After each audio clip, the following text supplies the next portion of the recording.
Hello everyone, and welcome back to our lectures on the Exalted Treatise on the Response of the Tao.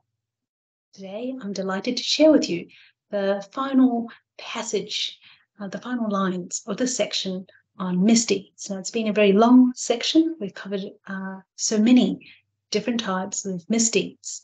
And in fact, the section on misdeeds takes up about 75%, 3/4 of the entire text of the Exalted Treatise. So you could say all the lines that we see here are the final part of this particular section. So without further ado, let's take a look. The Exalted Treatise would advise us against singing and dancing on the last days of the lunar month and the lunar year. Notice that we're talking about the lunar calendar here. The lunar calendar was certainly what was used in China in the past, before 1912, when it adopted the Gregorian calendar that we're probably more familiar with. But to this day, the lunar calendar is used sort of side by side. As you can sort of see from this slide, we have December 2023. I've highlighted this box because we know that we're in the 12th month of the Gregorian calendar. But if you can read Chinese, you'll see that there's an annotation here that tells us that it's the 11th month in the lunar calendar.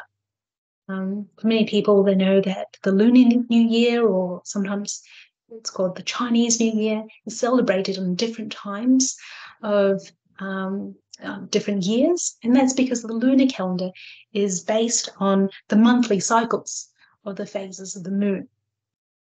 So it's sort of used to this day alongside with the Gregorian calendar. Now, these lines refer to the lunar calendar.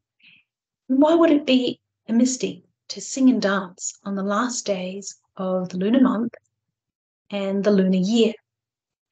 Well, we know from the earlier on in the Exalted Treatise that on the last day of the lunar month is actually when the kitchen god, based in the hearth or the stove of every house, the kitchen god at this time, the last day of each lunar month, obviously would also apply to the last month of the year, would report on the misdeeds of all the members of that household. So you can understand, this would be a solemn occasion. The last days of the month, the last days of the entire year, solemn occasions for an individual to really reflect on what they've done, their conduct over the past month or the last year, and really think about where they could improve on, and really commit to making improvements and changes, much as we might people would make New Year's resolutions for the upcoming year. So that's the idea. These are special times of the month, special times of the year to really reflect, and hence the instruction to refrain from singing, dancing, gaming would also be included in this category, because it was thought that those activities would cause offense to the spirits in heaven and on earth that would be reporting on the human conduct on those particular occasions. Now, it goes on to say that a person should not scold or wail at dawn on the first month of the lunar, first day of the lunar month. This is a different time. This is every month on the very first day and at the beginning of the day at dawn. Well, why would that be significant? If you can think about, just before we skip to the next line, the character for the last day of the lunar year can also be literally interpreted to refer to these 5 different dates in the lunar calendar. So on these dates, it was believed that a group of heavenly spirits would meet together to scrutinize and examine the conduct of human beings, to attribute, assign good fortune and misfortune based on the good deeds and misdeeds accordingly. So whether you interpret this line to mean just the last days of each lunar month and the last day of the year, or to also include these 5 particular days as well, all of these occasions would be solemn occasions for personal reflection and on one's own sort of conduct, and really, trying to commit to improving oneself in terms of our cultivation of good moral character, much as we would try to make gradual progress towards our goals, whether that's in terms of academic study, work, family. Also, or more important, to keep on track, and using these occasions throughout the year to take stock and really reflect and think about how to improve. So that's the special significance of these particular times in the lunar calendar. Now, we talked about scolding and wailing at dawn on the first day of the lunar month. The idea here is that, well, ideally, the person should wake up refreshed from a good night's sleep. They have this clarity of mind to plan for the day ahead. And if it happens to be the first day of that lunar month, well, they can plan for the rest of that month. Beginning of the day is very important, as you can see in this saying from the compilation called the Extended Wise Sayings that come to us from the 17th century. A year is planned in the spring. In the past, when people would work on the farm, spring would be the time to plan, to make sure the seeds were planted, so that by autumn you would have crops to harvest and survive on throughout winter, etc. So spring is a critical time of the year. Day is planned in the morning, just as by analogy to spring and the whole year. Morning is very important. You can plan the rest of your day. Really sets the tone for the rest of that day. Family's prosperity depends on harmony. Obviously, all the members of that family need to work together, respect each other, to prosper and succeed. And life's fortune depends on hard work and diligent efforts. So these are sort of popular truths from the saying, again, putting the emphasis on first thing in the morning. Why would it be a misdeed to scold and wail first thing in the morning on the first day of the lunar month? Is because that's a time when we want to keep our mind clear and certainly not clouded by anger or all sorts of emotions that would impact on our planning, and particularly for the purposes of cultivating our good moral character. So these are, if you take both lines, we talked about being respectful to other people. We talked about being respectful to places of significance within the home, like in the hearth or the wells last week.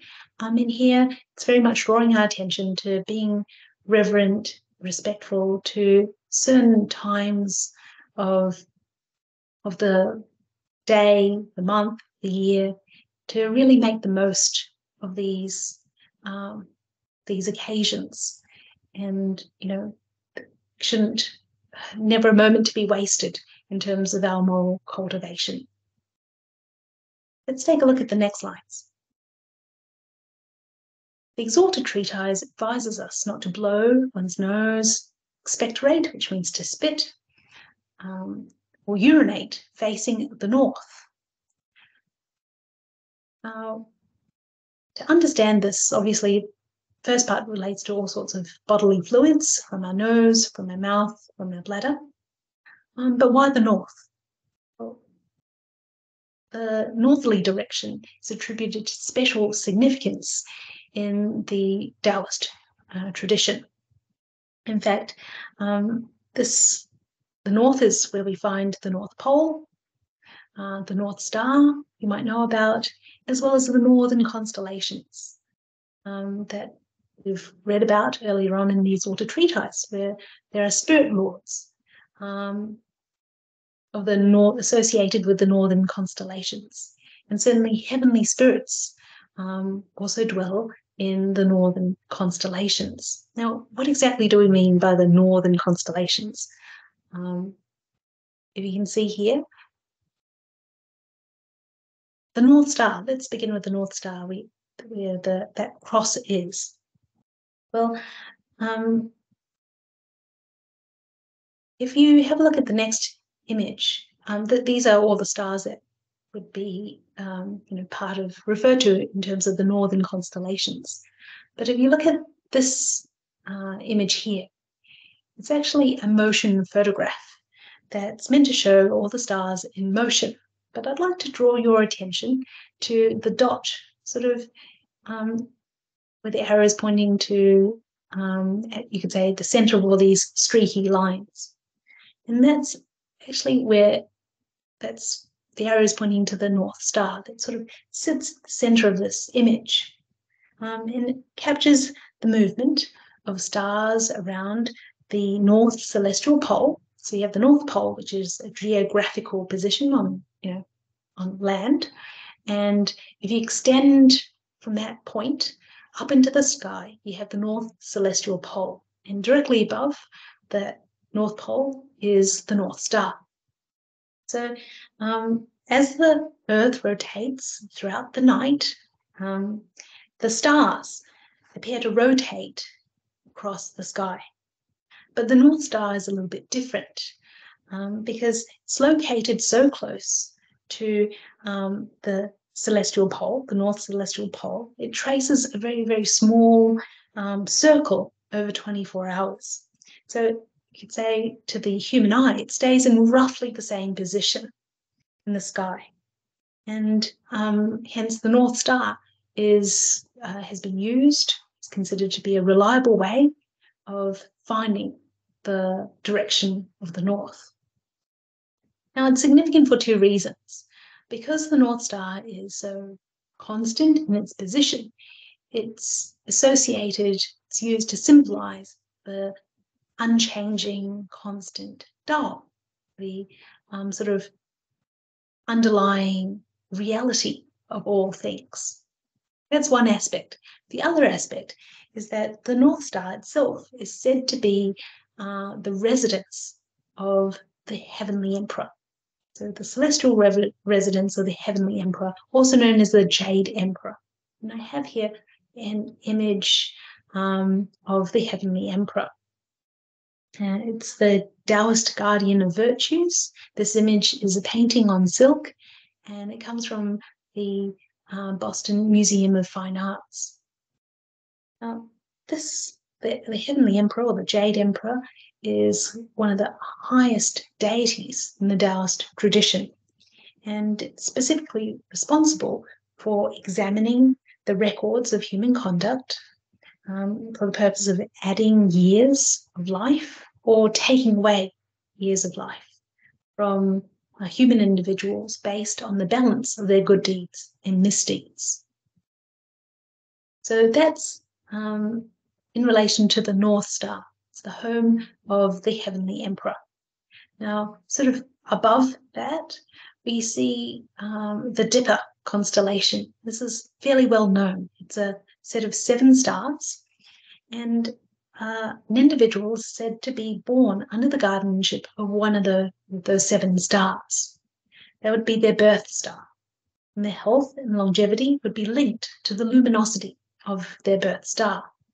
So if they committed misdeeds, the luminosity of their birth star would be affected, and it would impact upon their health and longevity. Now, towards the left of that, you could say, the northern constellation here is accompanied by 3 pairs of stars called the 3 altars. You have the lower altar, which are responsible for a person's prosperity. You have the middle altar in the center, that is responsible for administering a person's fortune throughout their life. And the upper altar would be considered to be the guardians of virtue. So you have the North Star, stars of the Dipper, the altar stars, the three altars, as well as the guardians to the left and right of the North Star.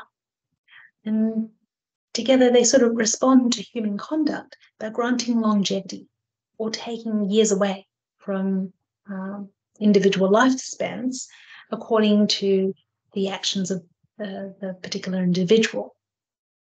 So given the special significance attributed to the North, particularly the Northern constellation, the various deities and spirits, it's no surprise that the Exalted Treatise would advise against blowing one's nose, expectorating, or urinating in the northerly direction.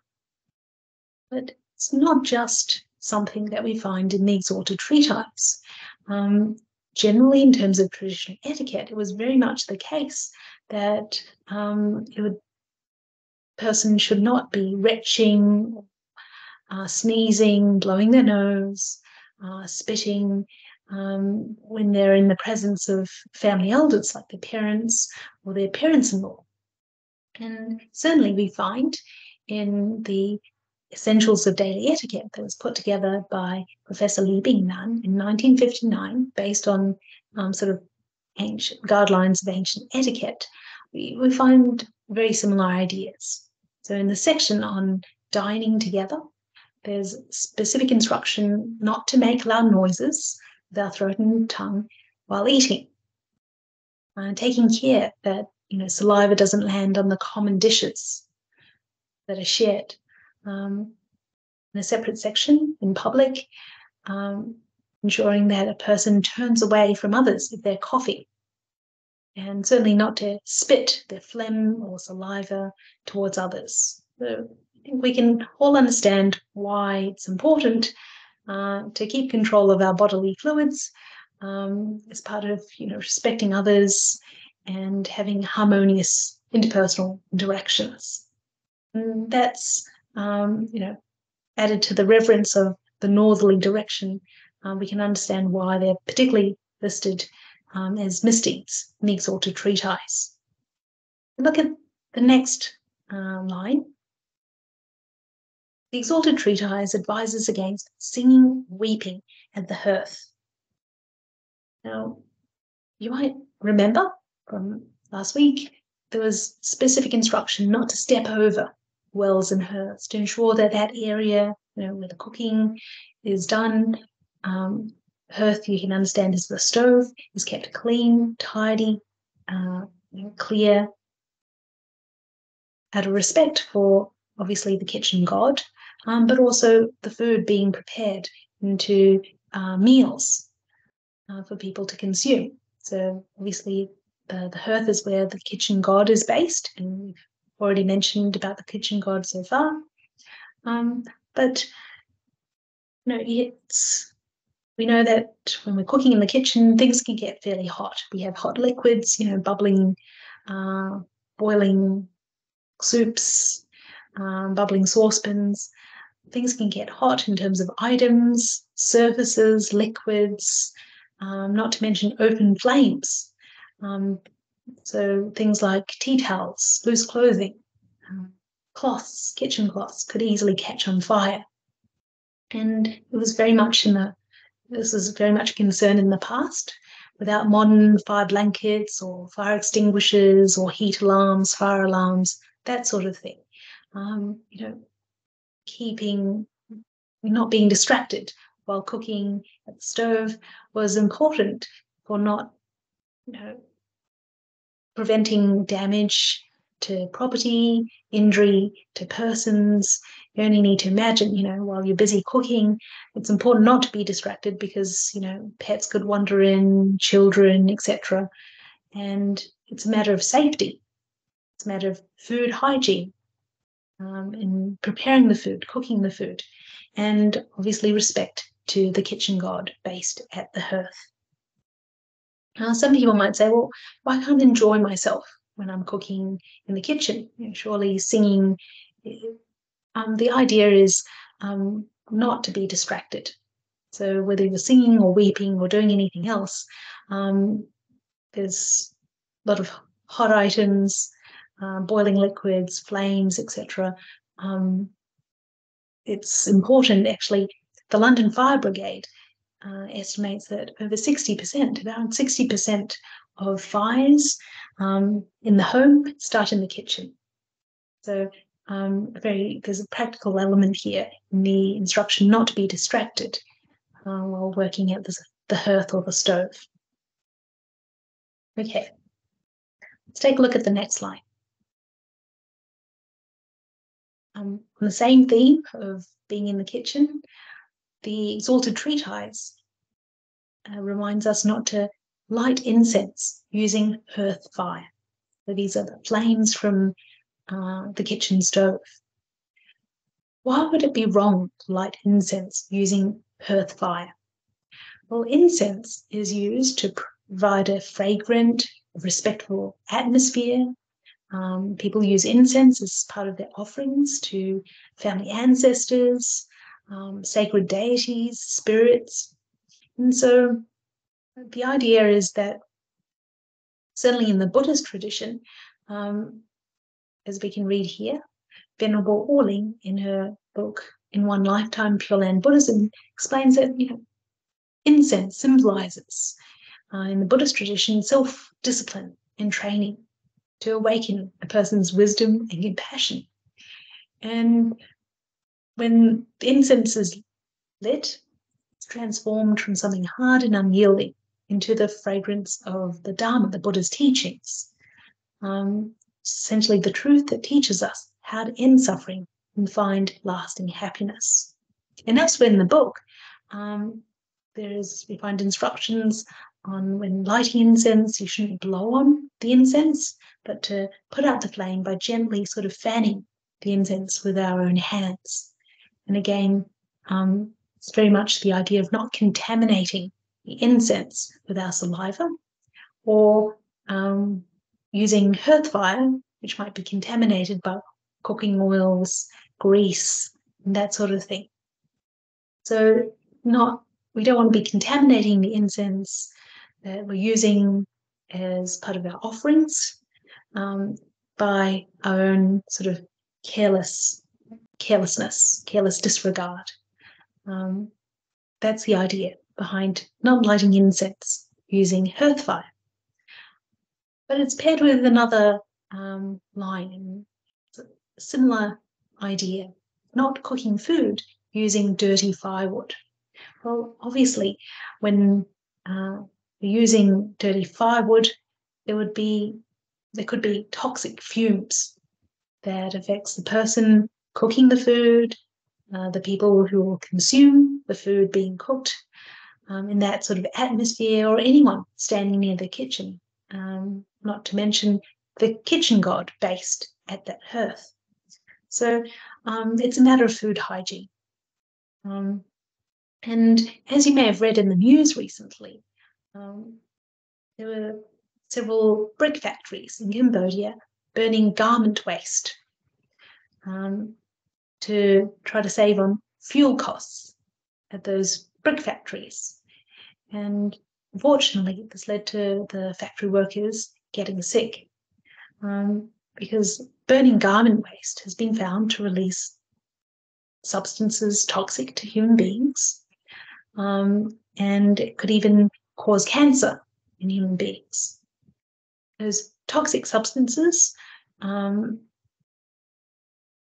released through the burning process because the clothing scraps, the garment waste, often contain toxic chemicals such as bleach, formaldehyde, ammonia, heavy metals, PVC, resins used in the dyeing and printing processes. And the factory workers complained. They reported of regular headaches, migraines, respiratory problems, nosebleeds, and a whole range of other illnesses as a result of the toxic fumes from burning garment waste to try to save on fuel costs. So what we're burning can release toxic fumes, and hence the caution not to cook food using dirty firewood. So not to contaminate food, the atmosphere, and out of respect for the kitchen god. Take a look at the next slides. Here, the Exalted Treatise advises us not to expose one's body at night. Most people understand the need to dress appropriately, when they're in public, to be neat and tidy and clean. But people can fail to extend the same considerations when they're in private, when they're alone, in their own homes, and often the case at night. And hence the Exalted Treatise specifically refers to nighttime situations. The idea is that there are spirits everywhere, constantly around, and out of respect for those spirits, observing human conduct, etc., it'd be just as important to be appropriately dressed in the evenings when we're alone, seemingly alone, in private or at home at night. So this is, again, extending or developing our heart of respectfulness and reverence. I think that's all I'd like to say on exposing one's body at night. The next sentence relates to punishment that would be administered by government authorities. You think of the law enforcing authorities. And it refers to administering punishment on the 8 solar terms. And these are specific times of the year.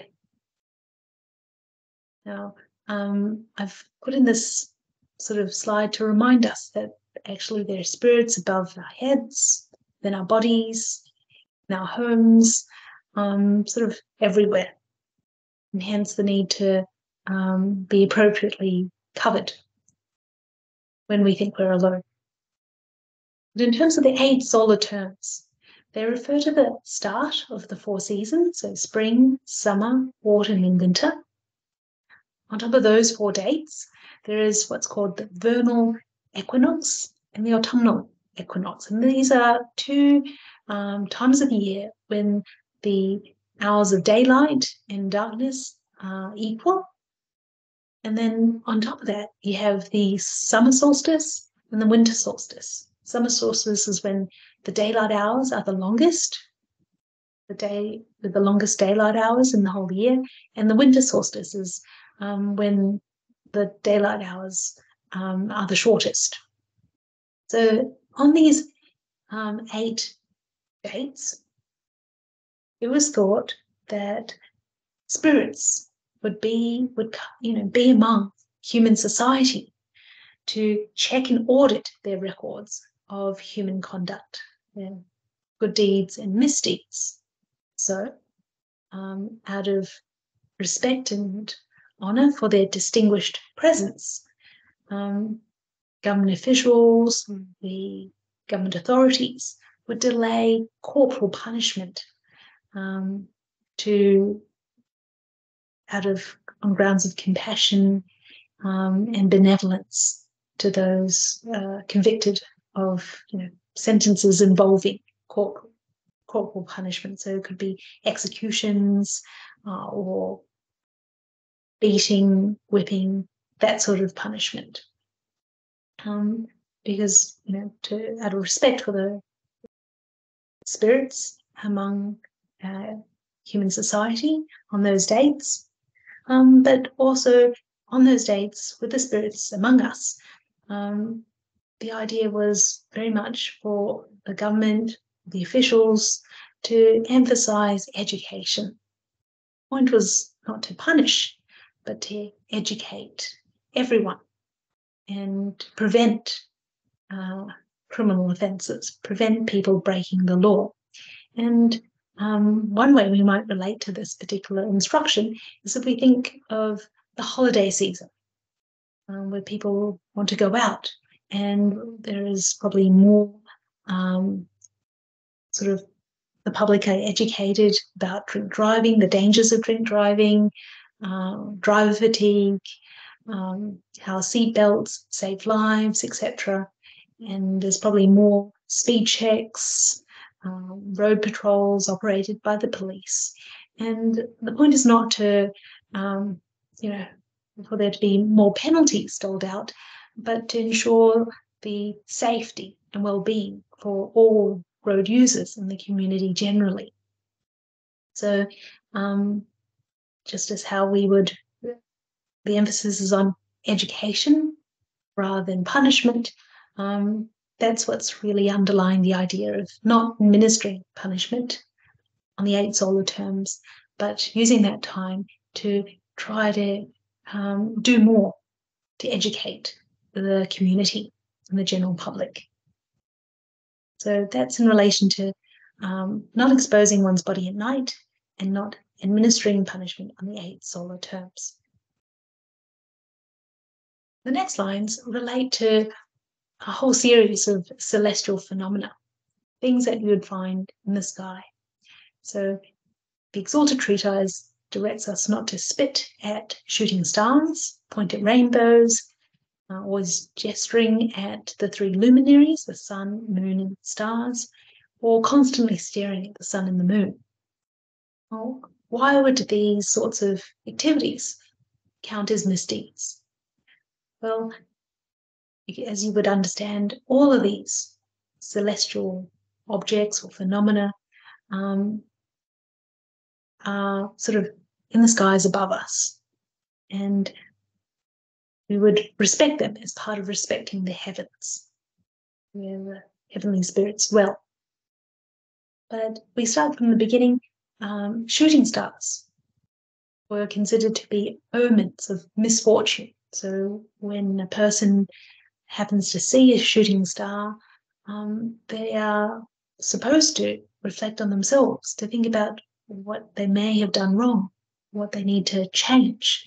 And by reacting in terms of cursing or spitting, obviously that doesn't show any remorse whatsoever for any misconduct they may have committed. And on top of that would be the added misdeed of being irreverent to this celestial object or phenomena. Same applies to rainbows. This would be a special phenomena when rainbows are formed when sunlight is scattered by water droplets, because the light has to change direction as it passes through the raindrops. So, not to point at rainbows. Always gesturing at the 3 luminaries, the sun, moon, and the stars, or constantly staring at the sun and the moon. I'd like to draw your attention to this particular Chinese character.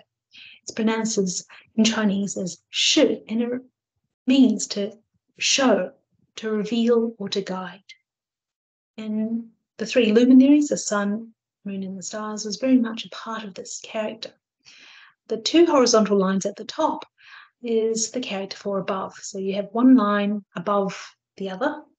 Could be anything. It means above generally, but here it would sort of signify, denote the heavens, the skies above everything and everyone. The 3 lines extending from the 2 horizontal lines, extending downwards, represent the sun, the moon, and the stars, the 3 luminaries.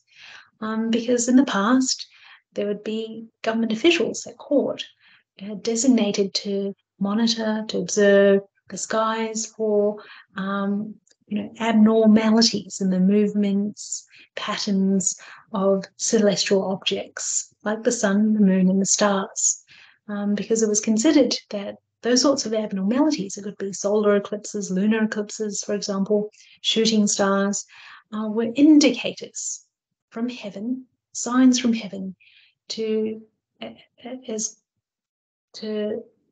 communicate that the government, the ruler, wasn't looking after the people as they should. So it would be grounds for reflection and improvement, changes and improvement. And I have to illustrate what we mean.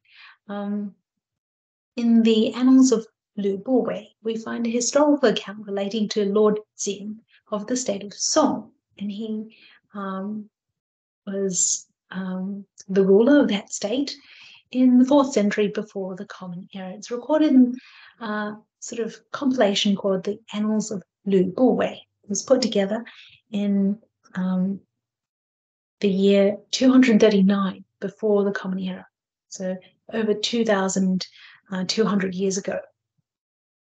So the Lord one day, he witnesses Mars, known as the dazzling deluder,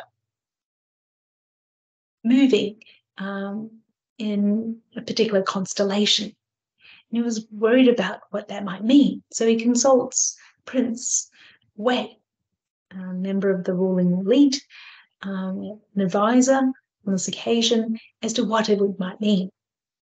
And the prince explains that this particular celestial phenomena, this celestial object, is the heavens executioner. And where it is happens to correspond to the state of Song, geographically on the ground. So it means that, you're bound to meet with some catastrophe. But being a good advisor, he tries to come up with possible solutions to this problem. And he suggests maybe it's possible to shift this blame, this misfortune, onto the chief minister.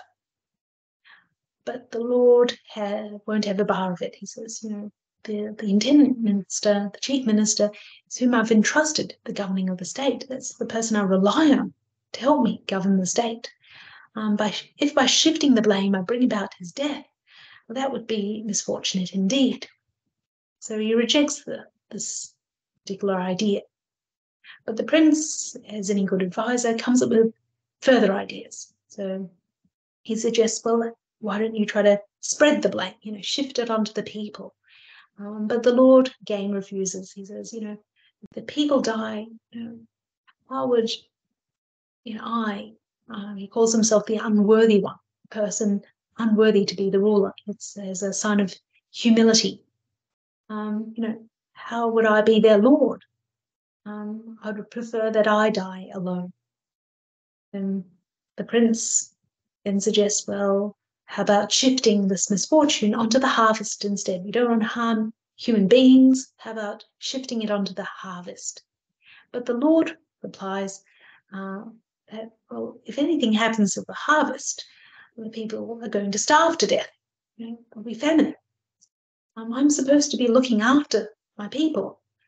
But if I harm the people, I murder my people to assure my own survival, it would just not be acceptable. Look, if the fated lifespan assigned to the unworthy one, to himself, is exhausted, if my time is up, then so be it. And please don't, please keep this a secret. Don't repeat it to anyone. And what happens?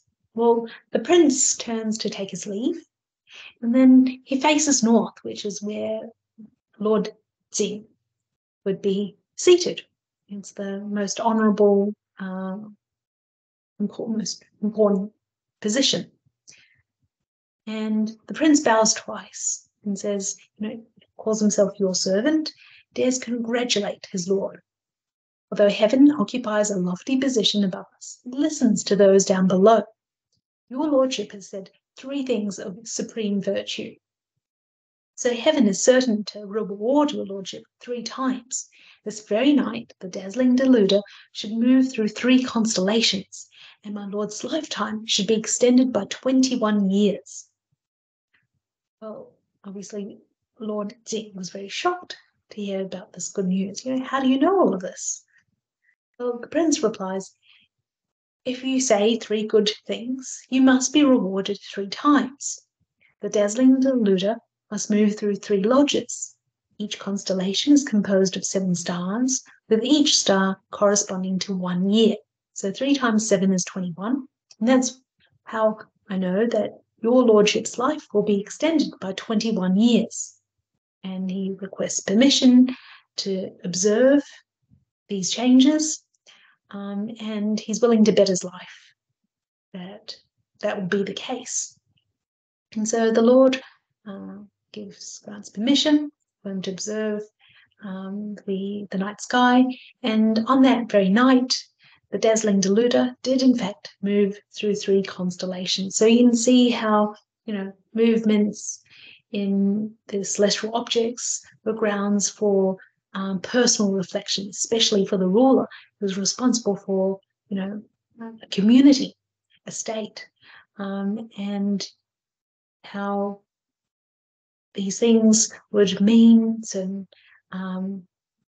would be meaningful for a person, the fate of a person, and the fate of the community in public.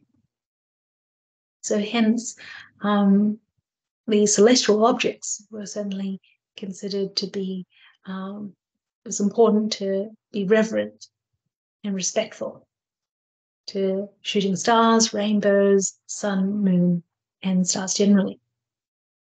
Okay, let's take a look at the next lines. Here, the Exalted Treatise advises us not to hunt by burning forests in the springtime. We know that springtime is a season for growth of new life. It's a time when many animal parents choose to have their offspring because they have the best chances of survival. Springtime is when the weather is warmer. One thing, the warmer weather, it's more daylight combined with regular rainfall during the spring means that plants grow well. So there's more food to feed the newborn offspring. And the daylight hours will be longer compared to winter, for example. And so the animals have more time to find the food to feed their young. So springtime is definitely a time for new growth, new life. And the Exalted Treatise advises against hunting, particularly by burning forests during this period of new growth and new life. Now, probably wondering, earlier in the Exalted Treatise, it already advises us not to shoot the birds, hunt the animals, injure the pregnant, damage the eggs. Isn't there some overlap here? Why the need to repeat? Why the repetition? Why the need to emphasize not hunting in spring? Well, the idea is that by burning forests, this particular method of hunting, this was particularly destructive. It would come and kill countless animals, from the birds and the trees down to the insects on the ground. And, the killing involved is worse than warfare. So this is extensive destruction, large-scale destruction, and definitely goes completely against the nature's patterns for promoting new life and new growth in the springtime. Thing to note here is that this hunting by burning forests is just one way. It would cover other methods of extensive hunting, for example, fishing by extensively large fish nets, and many other ways of hunting.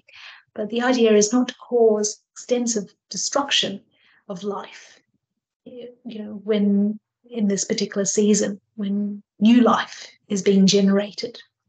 And certainly this idea of sustainability, this understanding and respect for new life and new growth is reflected in the early literature. It's simplified by the records on ritual.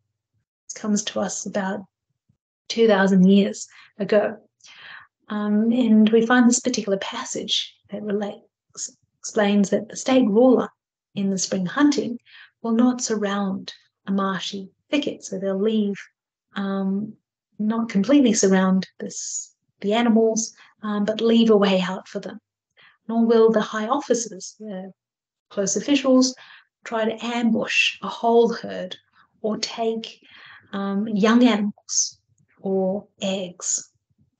So we can see that this idea of respecting life, new growth, and this understanding of sustainability was very much evident in the literature. It's not a new idea by any stretch of the imagination. That's why one should not hunt by burning forests in spring. Why would it be a misdeed to utter profanities in the northerly direction? We've already sort of understood why the northerly direction is of particular significance in the Taoist tradition. It is where we find the northern constellations, as we can see here in the stars, the Dipper constellation. But why does it talk about uttering profanities? This relates to our speech and abusive speech at that. Well, it mentions one particular sacred direction, the direction of the north. But of course, spirits are everywhere, in all directions. And this instruction is really reminding us to be respectful, because it's just so easy to open our mouths and to shout out abuse, to curse, utter these profanities. And if we can be mindful of the northerly direction, well, chances are we won't be uttering vanities in anywhere else. So singled out here as a misdeed for this reason. And finally, we come to the last line about not killing turtles and snakes without reason. Obviously, it's a misdeed to harm any living creature without good reason, for example, self-defense. And the Exalted Treatise specifically refers to turtles and snakes because these two types of creatures enjoy relatively long lives compared to others in the animal kingdom. For example, aquatic and terrestrial turtles commonly live to 40, 50 years of age, and terrestrial turtles in particular will live to over 100. In fact, the oldest turtle is still alive, and it's called Jonathan the Seychelles giant tortoise. He's over 190 years old and still alive, still living. The oldest snake is also still alive, and they're over 62 years old. So these are creatures that generally enjoy relatively long lives. And I suppose it's the same sort of concern underlying why you wouldn't be hunting, destroying life in the springtime. You wouldn't want to be cutting short the lives of these creatures that tend to live for a very long time. And the collected commentaries records, I'd like to share two particular accounts, one relating to a turtle and one relating to some snakes. The first account relates to the turtle, and it's from about 1,200 years ago, in a period known as Tang Dynasty China, involving Liu Yanhui and his father. Now, his father was a government official. He was the prefect of an area now located in Zhejiang province in China. And as a government official, someone happened to present him the gift of a very large turtle that they'd found. And they said that, well, by consuming the flesh of this turtle, his father could live 1,000 years. But what did his father do? His father, decided to return that turtle back to its natural habitat. He sort of instructed someone to release that turtle back to where it came from, quietly, so the person giving the gift wouldn't be offended. Years later, father passes away, and the son, Liu Yanhui, is appointed to a government position. He is the manager of requisitioned labor. And, where he's serving, it's a completely different place. It's an area now located in Hubei province in China. So a different place to where his father had served. And one day there were some flash floods, and all of a sudden, water comes out of nowhere. There are meters of water covering the ground, and it seemed that there was no way out for him and his family. But out of nowhere, they see this large turtle, and the turtle effectively guides them to safety through shallow depths. So the whole family is able to be out of harm's way. And that night, Liu Yanhui dreams of a person dressed in white robes who identifies himself as the large turtle that Liu Yanhui's father had restored, released back to its natural habitat. And he had come especially to express his gratitude to, Liu Yanhui, his family, his whole family, and certainly did so by saving their lives. So that's a very happy ending related to the turtles, the significance of these creatures. I came across another account related to some snakes in the collected commentaries on the Exalted Treatise. Now, we don't know when exactly this happened or who, because we don't know no specific details are given. But we do know that there was a wealthy man who owned a home next to a dead tree, and he wanted to cut down that tree. The tree was already dead. But before he puts his intentions into action, that night he has a dream. And in this dream, he sees one person, they're standing in front, but behind them there are many more people. And the group of them appealing to him to postpone the date of cutting down the tree so that all of them as a group can safely remove themselves out of harm's way. So he wakes up and, probably not too sure what that means. Feeling curious, he instructs someone to investigate the tree. So that person climbs the tree and discovers, much to their shock, that there are snakes, many, many snakes living in that dead tree, curled around the branches, etc. So he climbs down and reports back to the wealthy man that there are so many snakes living in the tree. And the man immediately orders for the tree to be burnt down. Obviously, maybe worried that the snakes would cause hazard to people, to his family. And so the whole tree is burnt to the ground, including all the snakes in it. Now, not long after that happens, the wealthy man and his family members living in their home notices, flames entering their home. But every time that happens, by the time that they rush to put out the flames are nowhere to be found. And it happens not just once or twice, but several times.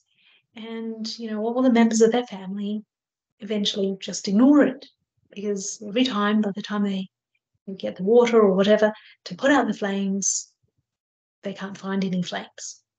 So I think it's just, maybe they're seeing things, it's just a false alarm. Whatever it is, they come to ignore it. But unfortunately, one evening, one of the servants, they're closing up the kitchen, but they leave live embers in the hearth fire. And, as all the members are preparing to retire for the evening, the flames spread unchecked and the house catches on fire. But when the family members see the flames, they think, oh, it's just another mirage, and they ignore it and go to sleep. And by the time they realize that the house is actually on fire, unfortunately, it's already too late to do anything about it. They cannot escape. And what happens is that the whole family in that house, the house burns to the ground, including all the family members. The wealthy man, all of his family members within the home burnt to death. So we can see a sort of what goes around comes around, and how, the lack of respect for fellow lives, sort of misfortune brought about by ignoring their pleas, just to postpone the date, to give them more time to relocate. So we can understand why the Exalted Treatise specifically refers us to these two types of creatures, known for living relatively longer lives compared to other creatures, and all the more reason to respect their long life, just as one would respect the growth of new life in the springtime. And that sort of brings us to the end of the passages. These are the passages that we've covered today, and they conclude the section of the Exalted Treatise on the misdeeds. And we look forward to covering the concluding lines of the Exalted Treatise next week. So thank you very much for your kind attention, and we look forward to seeing you next time. Thank you.